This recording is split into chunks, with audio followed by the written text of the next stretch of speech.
to another video.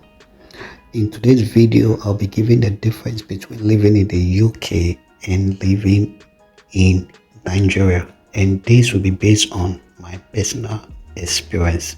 I'll be dividing the video into two sessions. The first one will be the advantage of living in the UK compared to Nigeria, and the second segment of the video will be the advantage of living in Nigeria compared to UK. So without wasting time, let's dive right into the video. First advantage of living in the UK compared to Nigeria is the job opportunities. We have more job opportunities in the UK compared to Nigeria. For those living in Nigeria knows what I'm talking about. Not that there is no job in Nigeria, but the problem is you need special connection to get a job or to secure a job in Nigeria. If you don't know somebody in the company, or if it's a government job, you don't know somebody in National Assembly, then you will find it difficult to secure a job in Nigeria.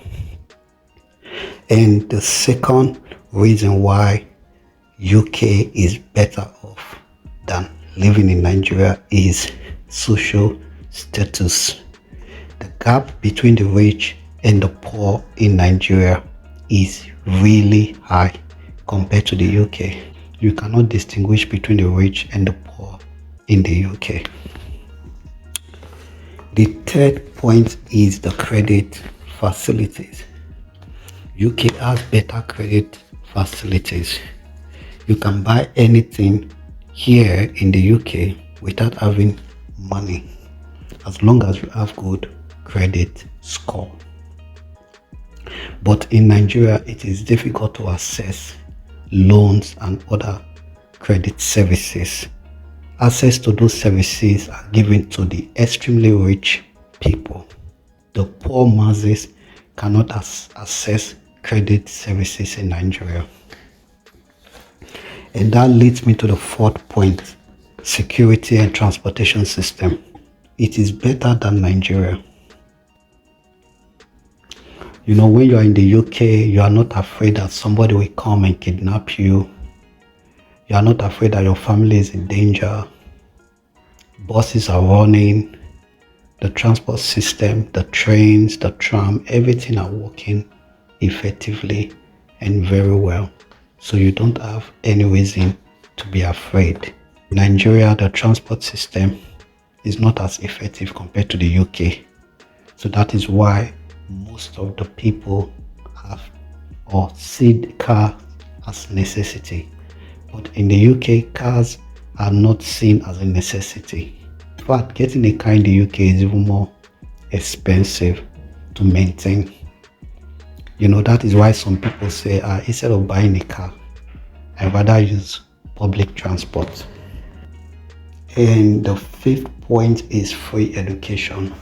Education is free in the UK up to high school level, because they believe that everybody are entitled to free education.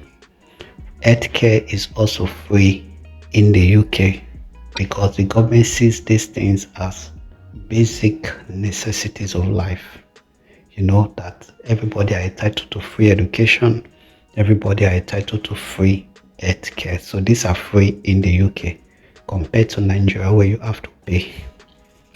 And the ninth point is the job security. In the UK, if you lose your job, there's a system that takes care of unemployment. So you don't have to be afraid that, oh, if I lose my job, how am I going to take care of myself? And we also have the pension scheme.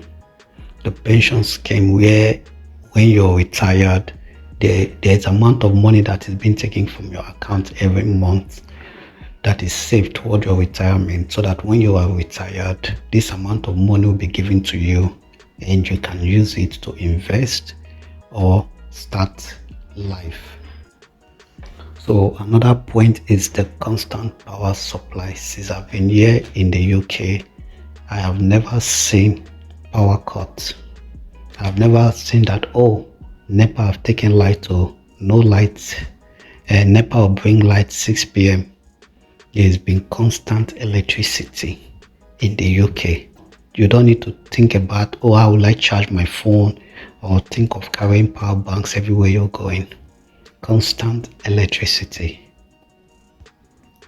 And the next point is good roads and access to wherever you're going. Every streets are connected.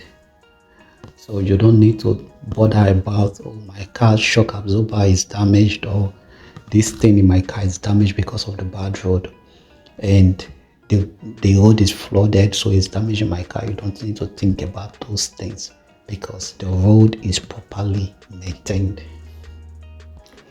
In the UK is governed by laws and orders. So there are advanced technology that monitors the system to maintain law and order. So when you commit a crime, they don't need to chase you. They just use technology like cameras to track you down, your plate number. If the police can get your plate number, they will be able to get your home address. They'll be able to get your telephone numbers. In fact, all the roads have CCTV cameras that record and also capture your speed, so that when you're over driving or over speeding, the CCTV captures your plate number, and before you see it, a ticket will be sent to your home address, and your license, your driving license, might even be confiscated. In Nigeria, where you can drive, I hear people say, oh, when I was going to Benin, I was driving 140 kilometers per hour. You can't do it in a country like this. And that is the reason the death rate in terms of road accident is very low in the UK compared to in Nigeria. Then also, food is cheap in the UK. Food is very cheap. And also, there's protection against domestic abuse for women and children. And lastly, if you are a citizen and you have the UK passport, it is easy to access other countries compared to the Nigeria passport that is limited and restricted. These are the reasons I believe living in the UK is better off than living in Nigeria. If you love this video, don't forget to comment, share and like.